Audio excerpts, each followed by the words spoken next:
لیکن ہم قصبے کے رہنے والے ہیں، دیوبند ایک چھوٹا سا ٹاؤن ہے، وہاں مسلمان ہیں، نہ کوئی غیر مسلم عورت ایسا جوتا پہنتی، نہ کوئی مسلمان پہنتی.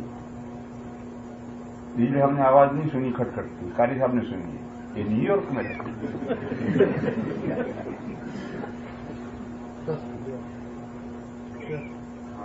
اچھا، یہ اس کا سوال یہ کہہ رہا تھا کہ پچھلے سال جب آپ نے کچھ پڑھوایا تھا ہاتھ باندھنے کے بارے میں، جو تحت السرہ ہے حنفیہ کے، تو بہت نیچے نہ ہو، اس میں کچھ سوئی کے بارے میں آپ نے فرمایا. تو میں نے کہا تھا کہ اوپر سے تم لکڑی یا سوئی بڑھاؤ تو وہ ناک میں جانی چاہیے،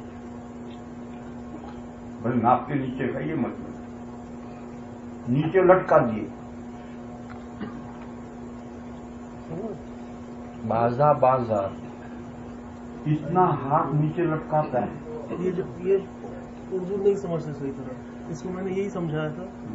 اس نے کہا کہ نہیں، آپ نے فرمایا کہ اوپر رکھنا ہے اور اس کے اوپر رکھنا ہے سورہ کے. میں نے کہا سورہ کے اوپر تو قول ہی نہیں ہے حنفیہ کی، تحت سورہ ہے مگر بہت نیچے نہ ہو. بہت نیچے، یہی کہہ رہے ہیں، بہت نیچے نہ ہو، نہ لٹکائے اس کو، تحت سورہ ہو، بس متصل تحت سورہ، ناف کے متصل نیچے ہو. اور شوافے کے نزدیک فوق السرہ ہے، تحت الصدر ہے. جی، یعنی ایسی جگہ ہاتھ باندھنا ہے کہ اوپر پسلی شروع ہو جائے اور نیچے ناپ آئے. شوافی کے یہاں اولا یہ ہے، اور ہمارے یہاں ناپ کے نیچے اولا ہے. نیچے کا مطلب یہ کہ اوپر سے سوئی یا لکڑی تو ناپ میں جائے، بس اتنا نیچے کا مطلب ہے، اور نیچے نہیں لٹکانا. کتنا اوپر ہو سکتا ہے؟ ناک سے اوپر نہیں ہو سکتا، اوپر رکھنا ہی نہیں ہے، اور نیچے اولا ہے، ناپ کے نیچے اولا ہے.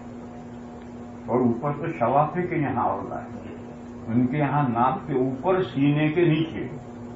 سینے کے نیچے کا مطلب کہ ہاتھ کے اوپر سے پسلیاں شروع ہو جائیں اور نیچے نہ پائیں. اور غیر مقلدین سلفی کہتے ہیں سینے پر. اور تمہاری رائے ہو تو سر پر کرو. ایک یہاں کہتا ہے، دوسرا یہاں کہتا ہے، تیسرا یہاں کہتا ہے، تم کہو سر پر. باندھو کہیں. اور امام مالک علیہ الرحمہ کے یہاں ہاتھ باندھنا ہی نہیں، ہوا ہو اکبر، ہاتھ چھوڑ دو. ہر ایک کی رائے ہے، جو جس کا مقلد ہے اس کا فالو کرے. اور تمہیں کسی کا نہیں کرنا تو گھر پہ باندھو، مگر نماز پہ پڑھو. صاحب، یہاں پہ کچھ مساجد ایسی ہیں جہاں پہ صلاۃ الجمعہ جو ہے زوال سے پہلے کرتے ہیں، تو اس کی چاروں ائمہ کے یہاں امام احمد کے قول میں ایک قول میں گنجائش ہے، باقی 3 اماموں کے یہاں زوال سے پہلے جو جمعہ پڑا ہے وہ جمعہ نہیں ہوا، اور ظہر بھی نہیں ہوا، وقت کا فرض اس کے ذمہ باقی رہے. حضرت امام احمد علیہ الرحمہ کے یہاں بھی مذہب نہیں ہے، چنانچہ پورے حرمین میں زوال کے بعد ہی ہوتا ہے جمعہ، بلکہ ایک قول ہے ان کے یہاں. چنانچہ عرب کے جزیرت العرب میں کچھ مسجدوں کے اندر یہ سلفی غیر مقلدین پڑھ لیتے ہیں کہ عید کا جو ٹائم ہے وہ جمعہ کا ٹائم. ایسا امام احمد کا ایک قول ہے، ٹھیک، وہ جانے. باقی 3 اماموں کے یہاں زوال سے پہلے جمعہ ہے ہی نہیں، کیونکہ جمعہ ظہر کا بدل ہے، جو ظہر کا ٹائم ہے وہی جمعہ کا ٹائم. جی بولے. کہ مجبوری ہو تو ٹائم سے پہلے نماز پڑھ سکتے ہیں؟ بالکل نہیں. جب وقت ہی نہیں آیا اور نماز واجب اور فرض ہوئی ہی نہیں تو کیسے پڑھو گے؟ یہ تو ایسا ہی ہے جیسے کہ آدمی کو ریل میں سفر کرنا ہے، بس میں سفر کرنا ہے، پلین میں سفر کرنا ہے، وقت سے پہلے پڑھے، وقت سے پہلے کیسے پڑھ لے گا؟ ہاں، اگر تمہیں نہیں پڑھ سکتے تو وقت کے بعد قضا کرو، لیکن پہلے واجب ہونے سے پہلے کیسے پڑھ لو گے؟ کچھ جگہوں پہ خطبہ جو ہے جمعہ کا وہ انگلش نہیں کرتے ہیں، وہاں پہ کوئی برابر میں ایسی مسجد نہیں ہوتی جہاں پہ عربی میں باقاعدہ خطبہ دیا جائے اور خطبے سے پہلے بیان کیا ہے، وہ تو مکس کر دیتے ہیں اسی میں. اور وہاں پہ کوئی ایسی مسجد نہیں ہے، تو وہاں پہ کیا ہوتا ہے؟ وہاں جمعہ کی نماز ہو جاتی ہے یا دوبارہ اپنی نماز ہو رہا ہے؟ یہ بھائی یہ پوچھ رہے ہیں کہ اگر کوئی ایسی مسجد ہے جس میں مکس خطبہ ہوگا اور دوسری کوئی مسجد نہیں ہے تو اس کا کیا حکم ہے؟ اگر اللہ کا ذکر خطبے میں ہو گیا تو اب نماز صحیح، وہاں نماز پڑھ لو گے نماز صحیح. اور اگر لیکچر ہوا، بھاشن ہوا ہندی میں اور شروع سے آخر تک اللہ کا کوئی ذکر ہی نہیں آیا تو خطبہ نہیں ہوا، نماز صحیح نہیں ہوئی۔ مگر یہ جہاں مکس خطبہ ہوتا ہے وہاں کچھ حصہ عربی میں پڑھتے ہیں اور ذکر ہو ہی جاتا ہے، لہذا نماز صحیح ہو جائے گی۔ اور یہ عمل مکروہ تحریمی ہے، اس طرح کا مکس خطبہ یہ مکروہ تحریمی ہے۔ کیوں؟ حضور کے زمانے سے 1400 سال امت پر گزر گئے ہیں، یہ اس صدی میں یہ مسئلہ کھڑا ہوا ہے۔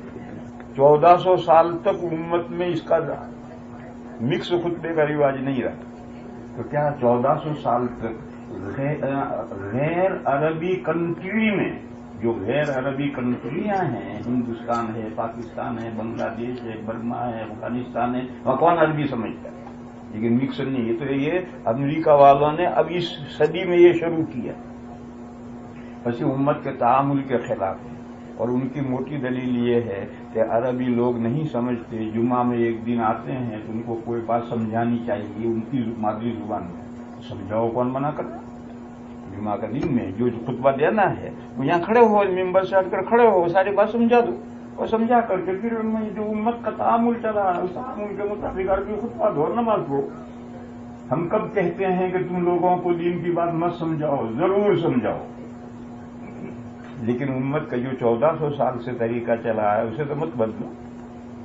دوسری بات، حضور کے بعد جزیرت العرب کے نیبر کنٹریاں جب فتح ہوئی تو دھڑا دھڑ لوگ مسلمان ہوئے، اور صحابہ کا 100 سال کا زمانہ ہے، اس 100 سال میں صحابہ نے کبھی غیر عربی میں خطبہ نہیں کیا۔ حالانکہ یہ سب نیا نیا پورے ملک کے ملک مسلمان ہوئے تھے، ضروری تھا کہ ان کو دین کی باتیں ان کی لینگویج میں پہنچائی جائیں، مگر صحابہ نے 100 سال میں کبھی یہ خطبہ نہیں دیا غیر عربی میں۔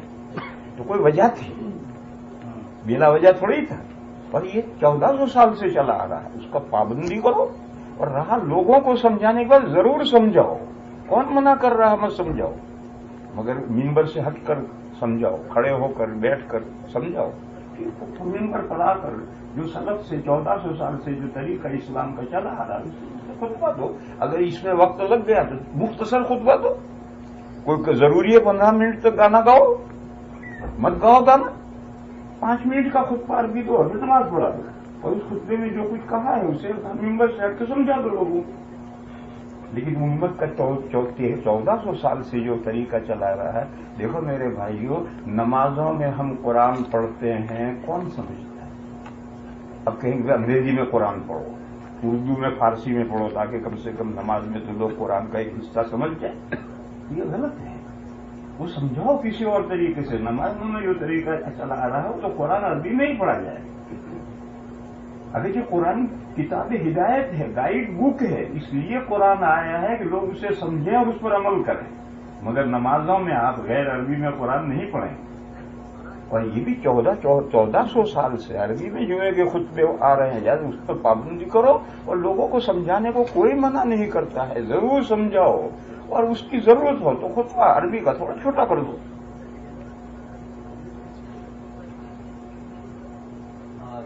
یہ تو میرے خیال سے تیسرے سے آگے جا رہے ہیں۔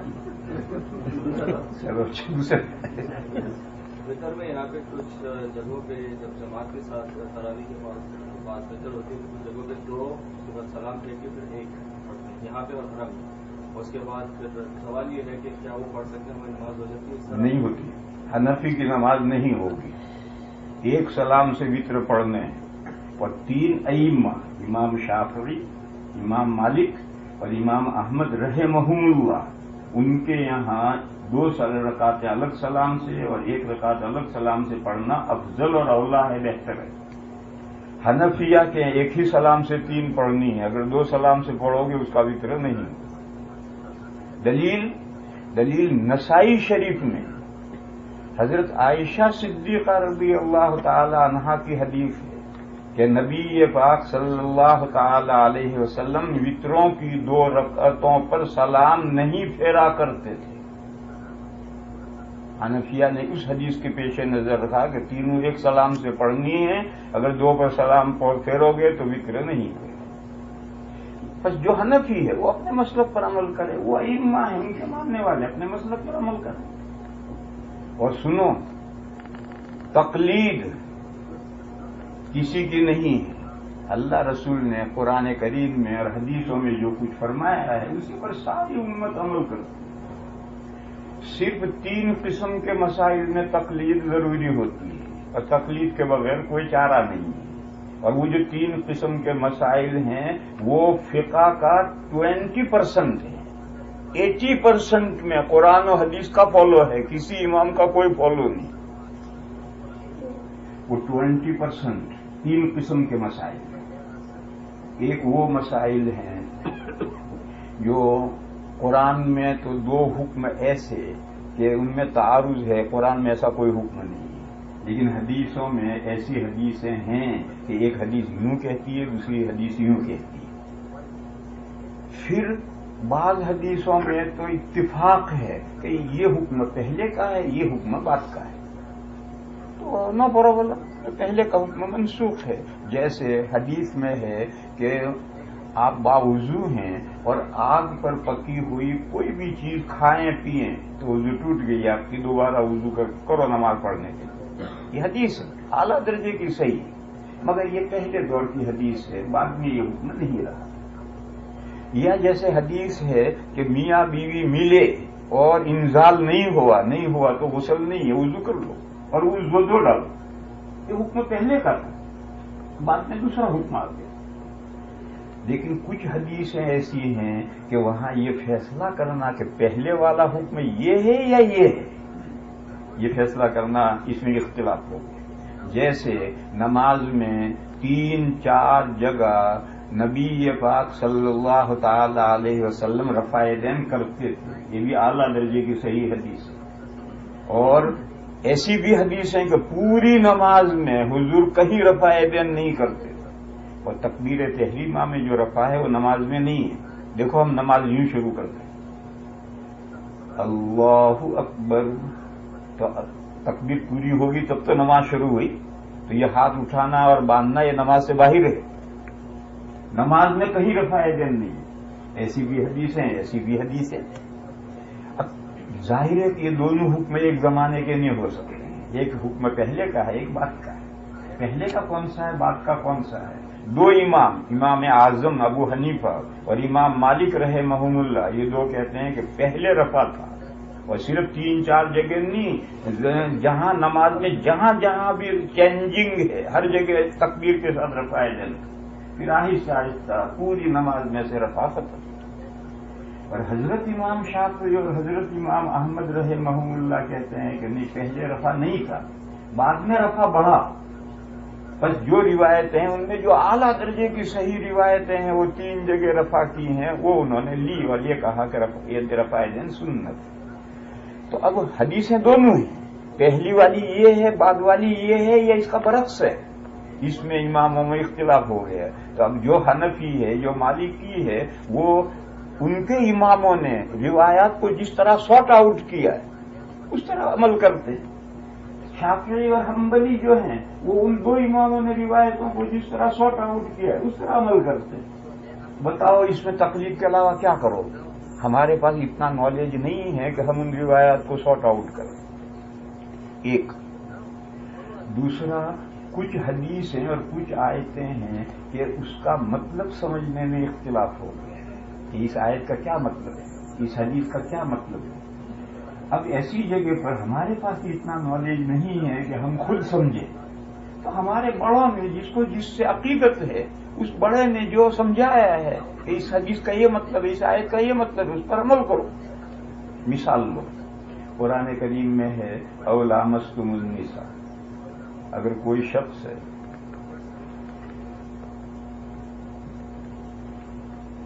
او جاء احد منکم من الغائط او لامستم النساء وان کنتم، آیتیں یہاں سے شروع ہو رہی، وان کنتم علی سفر،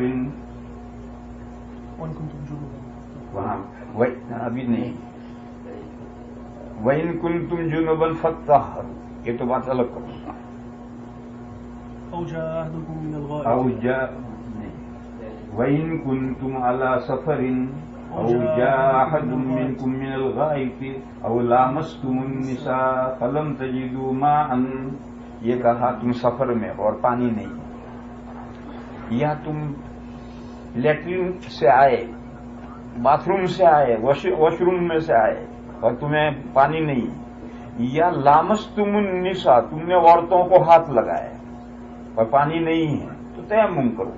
اب لامستم النساء تم نے عورتوں کو ہاتھ لگائے، کیا مطلب ہے؟ حضرت امام ابو حنیفہ علیہ الرحمہ یہ فرماتے ہیں کہ انٹرکورس کیا، بیوی سے صحبت کی، اور صحبت میں جب فارغ ہونے کا وقت آتا ہے تو آدمی بیوی کو پکڑتا ہے اور بیوی شوہر کو پکڑتی اور دونوں فارغ ہوتے ہیں، یعنی صحبت کی اور صحبت اینڈ کو پہنچ گئی اور غسل واجب ہو گئی اور پانی نہیں تو تیمم کرو۔ امام ابو حنیفہ علیہ الرحمہ فرماتے ہیں اس آیت کا یہ مطلب ہے لامستم النساء، اور باقی تین امام کہتے ہیں کہ نہیں، تم باوضو ہو اور عورت کو ہاتھ لگائے تو وضو ٹوٹ گئی، پانی نہیں ہے تو تیمم کرو۔ اب لامستم النساء کا مطلب عورت کو ہاتھ لگائے یہ مطلب ہے یا عورت سے صحبت کی یہ مطلب ہے؟ ایک امام کہتا ہے یہ مطلب ہے، تین امام کہتے ہیں یہ مطلب ہے۔ چنانچہ تین اماموں کے نزدیک عورت کو ہاتھ لگانے سے وضو ٹوٹ جاتا، امام ابو حنیفہ کے نہیں ٹوٹتی۔ مسئلے میں اختلاف ہو گیا، امام ابو حنیفہ کے یہاں اگر کوئی باوضو ہے اور عورت کو ہاتھ لگائے تو وضو نہیں ٹوٹے گی، اور تین اماموں کیا ٹوٹ جائے گا۔ لندن میں میرا ایک دوست ہے، دوست نہیں میرا خادم ہے، میری خدمت کرتا ہے، مسجد کے پاس اس کا گھر ہے، اس کی بیوی بہت نیک ہے، کوئی بھی مہمان آئے فوراً چائے ناشتہ بھیجتی ہے۔ وہ بیوی کوکنی ہے اور شافعی ہے، اور شوہر مدراسی ہے اور حنفی ہے۔ تو ایک مرتبہ اس کی بیوی کا پرچہ ہے کہ آپ کا خادم فلاں نام لکھا اس نے کہ آپ کا فلاں خادم مجھے بہت پریشان کرتا ہے۔ کیا پریشان کرتا ہے؟ وہ کیا کرتا تھا؟ اب یہ وضو کر کے نماز پڑھنے کے لیے تیار ہوئی تو اس نے کہا ذرا خوش نصیب پانی پلائیے۔ اب وہ گلاس لے کر پانی لے کر آئے تو گال پر ہاتھ رکھ دیا، اب بیچاری عورت کا وضو ٹوٹ گیا۔ اب وضو پھر کرے، کبھی نماز پڑھ رہی اور باہر سے آیا اور ہاتھ رکھ دیا گال پر، اب بیچاری کا وضو ٹوٹ گیا۔ کہا مجھے بہت پریشان کرتا، تو میں نے اس کو بلایا کہ بھائی کیوں بدتمیزی کیوں کرتا ہے؟ اس نے کہا وہ مجھے پریشان کرتی۔ ارے تجھے کیا پریشان کرتی؟ کہنے لگے کہ وہ جھینگے لاتی اور پکا کر کے میرا منہ چڑا کر کھاتی، اور میں کہتا ہوں یہ حرام ہے مت لا کر، مگر نہیں مانتی۔ تو پھر میں نے اس کی بیوی کو بلایا، میں نے بٹھایا اور کمپرومائز کروایا کہ دیکھ تجھے اس گھر میں جھینگے نہیں لانے، تجھے کھانے کا شوق ہو اپنی کسی سہیلی کے جا کر کھا لے، اور اسے کہا دیکھ تیرے اس کا وضو نہیں توڑ دوں۔ تو بہرحال اماموں کا اختلاف ہے، تو اب اس آیت کا کیا مطلب ہے؟ یا حدیث کی مثال دو، حضور نے فرمایا تہجد گزار بندوں سے کہ صلاۃ اللیل مثنی مثنی، تہجد پڑھو تو 4 کی نیت مت باندھو، 2 کی نیت باندھو، کیونکہ صحابہ لمبے تہجد پڑھتے تھے حضور کی طرح، تو 4 کی نیت باندھو گے تو تھک جاؤ گے، 2 پر سلام کرو یا ٹانگیں لمبی کرو، تھرمس میں چائے وائے کو پی لو، پھر اگلی نیت کو باندھو، بیڑی مت پیجیے۔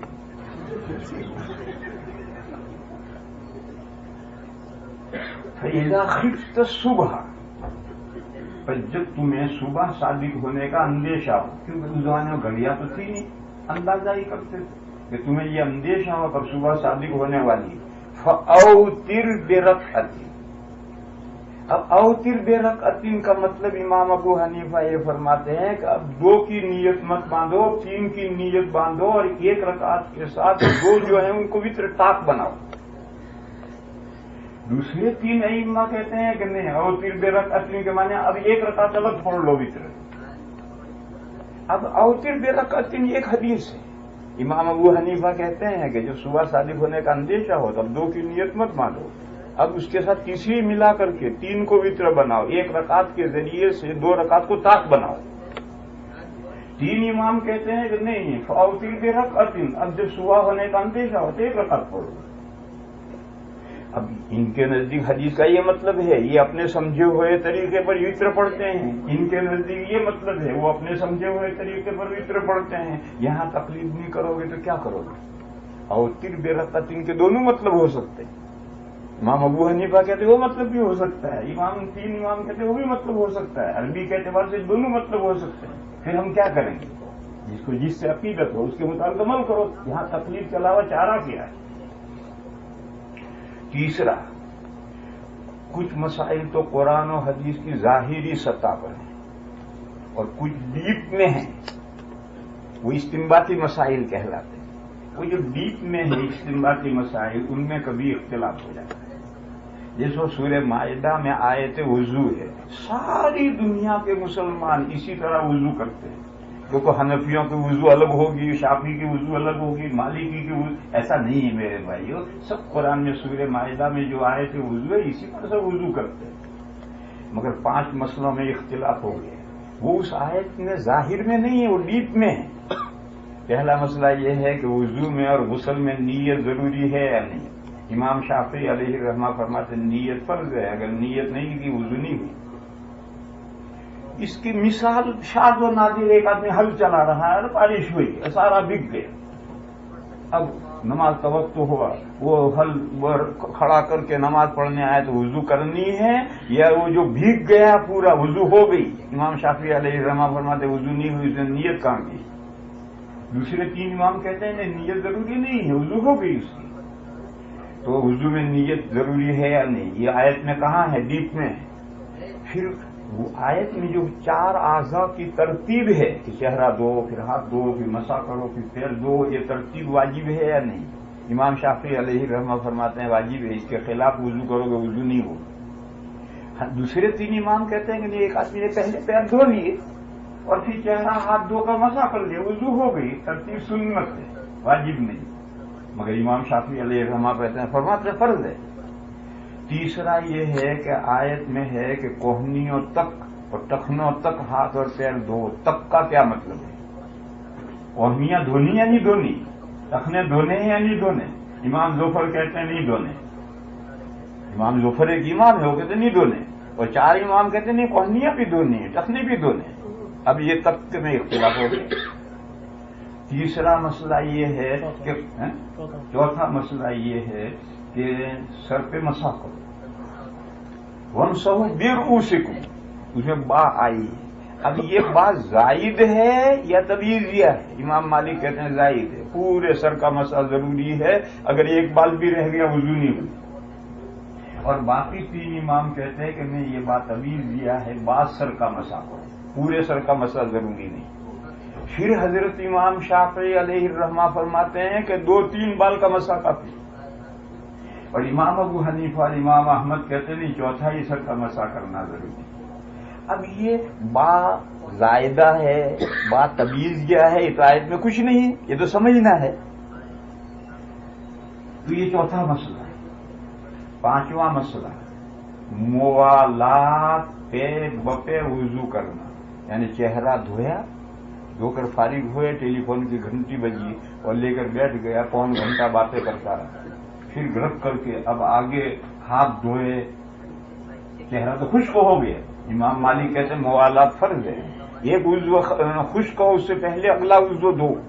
باقی 3 امام کہتے ہیں کہ نہیں، موالات فرض نہیں ہے، درمیان میں اگر حدث پیش نہیں آیا تو آپ آگے وضو کر لیں، جو چہرہ دھل گیا وہ دھل گئے. اب یہ آیت میں کہاں ہے؟ یہ 5 مسئلے استنباطی ہیں، یعنی آیت میں ڈیپ میں جا کر نکلیں گے اور ان میں اختلافات ہو گئے ہیں. اب ایسی جگہ پر اگر آپ علماء کا فالو نہیں کریں گے، جس سے عقیدت ہے اس کی پیروی نہیں کریں گے تو کیسے عمل کریں گے؟ باقی آیت میں جو وضو کا طریقہ ہے ساری دنیا کے مسلمان اسی طرح وضو کرتے ہیں. غرض فقہ کے 80% مسائل میں کسی کا فالو نہیں ہے، قرآن و حدیث کی پیروی ہے. صرف 20% اور وہ بھی 3 قسم کے مسئلے ہیں، وہ 20% ہماری فقہ کے مسئلے ہیں، ان میں تقلید کرنی پڑتی ہے، اور تقلید کے علاوہ کوئی چارہ کار ہے ہی نہیں. چلو 1 بج گیا ہے، دعا کریں. یہ بھی ایک بدعت ہے کہ جب بھی تقریر ختم ہو دعا کرو. کیونکہ یہی وقت کیوں دعا کرنے کا ہے؟ نکاح ہوا اس وقت مولانا نے دعا نہیں کی تھی، کیونکہ وہ نکاح والے ایسے تھے جو 8 پر بھاگ جانے والے تھے، اس لیے انہوں نے فرضوں کے بعد دعا کر دی. کر لو درود شریف پڑھ لو یا آخری دینے سے دعا کرتے ہیں. باقی یہ بھی بدعات میں سے کہ جب تقریر ختم ہوگی دعا کرو. کیوں بھائی اس خاص موقع پر کیوں دعا خاص کرنی؟ پھر جب بھی تقریر ختم ہو تو مسافہ کرو. بھائی کیوں اس موقع پر یہ مسافہ کیوں ضروری ہو گیا؟ ایسی چیزیں ضروری مت کرو. شریعت کے جو احکام ہیں اسی احکام پر اسی سادگی کے ساتھ عمل کرو. اللهم صل وسلم وبارك على سيدنا ومولانا محمد وعلى آل سيدنا ومولانا محمد بعدد من صلى وسلم. ربنا آتنا في الدنيا حسنة وفي الآخرة حسنة وقنا عذاب النار. یا الہ العالمین ہماری نیکیوں کو قبول فرما. یا اللہ ہمارے اعمال حسنہ میں زیادتی فرما. میرے مولا ہماری کوتاہیوں سے درگزر فرما. میرے مولا اس ماہ مبارک کو وصول کرنے کی توفیق عطا فرما. یا اللہ دین کا صحیح فہم عطا فرما اور دین پر صحیح عمل کرنے کی ہمیں توفیق عطا فرما. یا اللہ اس مسجد میں برکت پیدا فرما. اس مسجد کے نمازیوں میں برکت پیدا فرما. اس ملک کی تمام مسجدوں میں برکت فرما. یا اللہ ہم سب مسلمانوں کو صراط مستقیم پر مضبوط فرما. یا اللہ ہم میں جو بیمار ہیں انہیں شفا عطا فرما. جو کسی بھی پریشانی میں ہیں ان پر اس کی پریشانی دور فرما. اے میرے مولا ہماری مغفرت فرما. ہمارے ماں باپ کی مغفرت فرما. ہمارے رشتہ داروں کی مغفرت فرما. اور تمام مسلمان مردوں کی اور مسلمان عورتوں کی مغفرت فرما. سبحان ربک رب العزة عما یصفون وسلام علی المرسلین.